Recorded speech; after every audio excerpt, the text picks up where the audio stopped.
Next 9 news में आपका बहुत बहुत स्वागत है। मैं हूं आपके साथ अबरारुल रहमान। अशोक गहलोत ने जबरदस्त तरीके से पलटवार किया है और ये बड़ा भाषण उन्होंने प्रधानमंत्री नरेंद्र मोदी के सामने बैठे होने के समय ही दिया। अब इसके बाद ये कहा जा रहा है कि जिस तरीके से इस पूरे मुद्दे को लेकर के हम देख रहे हैं कि कई सियासी परिवर्तन हो रहे हैं, लेकिन सबसे पहले आपको हम वो बयान सुनाएंगे जिसमें अशोक गहलोत ने जबरदस्त तरीके से जो है यहाँ पर अपनी बातों को रखा। तो पहले आप इस बयान को जरूर सुनिए। कहता हूँ और भी लिखूंगा आपको जो हमारी पेंडिंग काम है। तो विशेष तौर से जो हमारे जिला हेडक्वार्टर हमारे हैं, करौली है, सरमत्रा, करौली, गंगापुर, सैंक्शन है, ये काम रुक गया है। एक रतलाम से डूंगरपुर वाया बांसवाड़ा, जहाँ हम बैठे मेवाड़ के अंदर, उसी का पोर्शन है आदिवासी।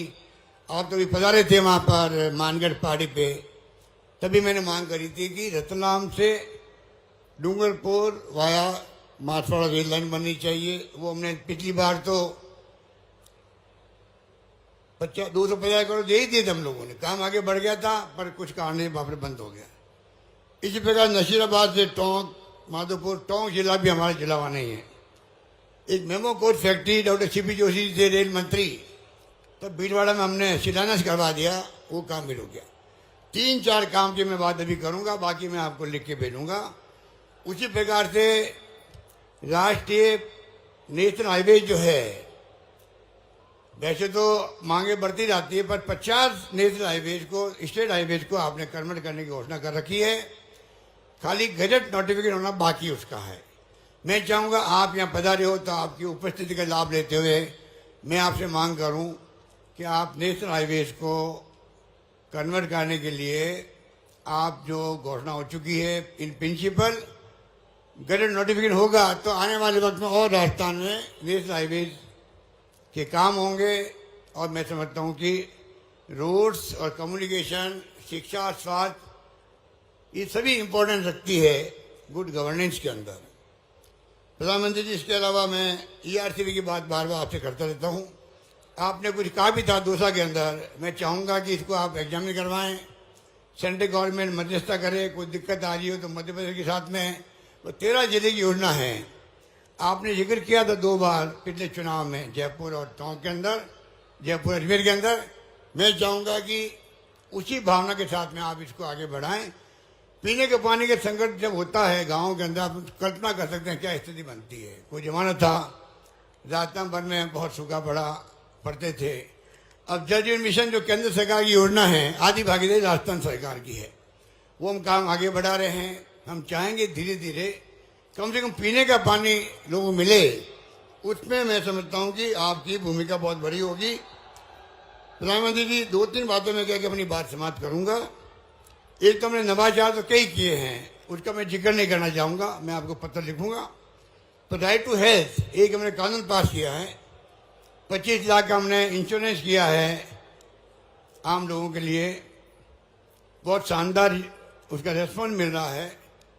एक तो डॉक्टर मनमोहन सिंह जी, सोनिया गांधी जी के वक्त में यूपीए गवर्नमेंट थी, तब 4 कानून पास हुए थे, RTI, RTE एजुकेशन का, नरेगा का, और साथ में फूड सिक्योरिटी का, 2 रुपये किलो गेहूँ, 3 रुपये किलो चावल। उसका बड़ा असर है देश के अंदर। मैं चाहूँगा आप एक कानून, 2 कानून, एक तो राइट टू सोशल सिक्योरिटी, पूरे गरीबों को, मजदूरों को, बुढ़ापे के अंदर बहुत तकलीफ होती है। दुनिया भर में आप घूमते हैं, आपका बहुत अनुभव है। दुनिया के मुल्कों में वीकली पैसा मिलता है, मंथली पैसा मिलता है हर परिवार को जिंदा रहने के लिए, उनके जीवन पालन करने के लिए। मैं चाहूँगा उस दिशा में आप आगे बढ़ें और right to social security act बनाएं। और एक राइट टू हेल्थ, स्वास्थ्य का अधिकार सबको मिले, स्वास्थ्य का अधिकार सबको मिले देशवासियों को। बहुत कॉस्टली इलाज हो गया आजकल, प्राइवेट के अंदर भी दवाएं बहुत महंगी है। नेक्सस पूरा मैं उस पर नहीं जाना चाहता, पर ये काम बड़े इंपॉर्टेंट रखते हैं। एक और नई जो आजकल उबर, ओला और कई होम डिलीवरी वाले जो मैन पावर पैदा हुई है, लाखों में हो गई वो, उनके लिए कोई धनी धोनी नहीं है।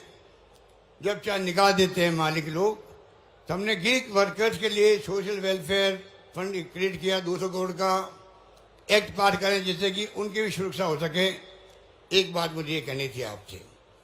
बाकी जो इतने निवेदन करूंगा, आप जो उज्ज्वला योजना आपने लागू की थी, बड़े प्रेम से लागू की थी और सबको आपने फ्री कनेक्शन दिए थे गरीबों को, बड़ा इम्पैक्ट था उसका। पर धीरे धीरे सिलेंडर की कॉस्ट बढ़ती गई, पेट्रोल डीजल के बढ़ने के साथ साथ हमने अभी 500 रुपये में सिलेंडर देने का प्रयास किया, जिससे कि उज्ज्वला योजना के जो लाभार्थी है सिर्फ उन्हीं को दे रहे हम लोग, कम से कम उनको कोई राहत मिल सके। आप इस दिशा में सोच सकते हैं। इसलिए मैं आपको लंबी बात नहीं करता हुआ आपको मैं पुनः आपका मैं हार्दिक स्वागत करता हूं। और आप राजस्थान, ये लोकतंत्र की खासियत है। आज यहाँ एक मंच पे सब बैठे हुए हैं, कांग्रेस बीजेपी कोई हो, ऐसे मौके बहुत कम आते हैं। लोकतंत्र में दुश्मनी तो होती नहीं, आपस के अंदर विचारधारा की लड़ाई है, सबको अधिकार अपनी बात कहने का। और मैं समझता हूं वो परंपरा देश में इस रूप में हो जब देश में प्रेम, भाईचारा, प्यार, मोहब्बत आपस में सभी जाति, सभी धर्म के बीच में हो। आपने एक बार स्टेटमेंट दिया था, मैं उसको बार बार आपको मैंने कहा, वैसे मैं लोगों को समझाता भी हूँ, कहता भी हूँ। एक बार मॉब लिंचिंग हो गई थी, मोदी जी का स्टेटमेंट आया कि ये लोग एंटी सोशल एलिमेंट है। वही भावना हम सबकी होनी चाहिए। आज हम लोग सब मिलके देश एक रहे, अखंड रहे, जिसके लिए इंदिरा गांधी शहीद हो गई, वे खालिस्तान नहीं बनने दिया, राजीव गांधी शहीद हो गए। हमारा इतिहास कहता है कि हम सब मिलकर चलेंगे तो ये देश एक रहेगा, अखंड रहेगा। विश्व गुरु बनने की बात होती है, कभी बन भी जाएंगे। इस प्रकार की भावना के साथ में हम सबको चलना चाहिए। मेरा मानना है कि किसी राज्य में तनाव या हिंसा कोई काम की नहीं है, विकास को रोकती है हिंसा हमेशा, चाहे परिवार की हो, गांव की हो, प्रदेश की हो, देश की हो।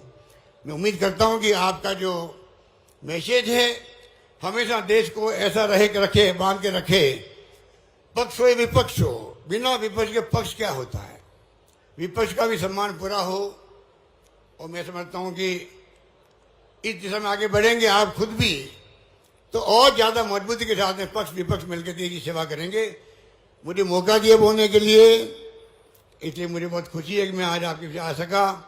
यही बात कहता हूं, मैं अपनी बात खत्म करूंगा ये कहते हुए, जितनी भी योजना देश के अंदर चलती है राजस्थान की, हमारे यहाँ की भौगोलिक स्थिति देखते हुए उन योजनाओं का आप प्रायोरिटी दें, जिससे कि हमारी फंडिंग पैटर्न ऐसा हो सके, हम योजना पूरी कर सके। यही बात कहता हुआ मैं पुनः आपका अपनी ओर से, यहाँ उपस्थित तमाम लोगों की ओर से, प्रदेशवासियों की ओर से हार्दिक स्वागत करता हूँ। धन्यवाद। जय हिंद। धन्यवाद। तो आपने देखा जिस तरीके से इस पूरे बयान में अशोक गहलोत कई बातों को लेकर के भाजपा को घेर रहे हैं और प्रधानमंत्री नरेंद्र मोदी भी मंच पर बैठे हुए हैं। तो आप सोचिए कि राजनीतिक जो एक तरीके से उलटफेर किस तरीके से जो है यहाँ पर राजस्थान में देखने को मिल सकता है। फिलहाल देखते हैं कि सचिन पायलट और इस बीच दोनों ही नेताओं के जो दरमियान जो आप कह सकते हैं शहमात का खेल है, उसका अंत कब तक होता है। इस खास रिपोर्ट में बस इतना ही। देखते रहिए ताज़ा तरीन खबरों के लिए नेक्स्ट 9 न्यूज़ को। धन्यवाद।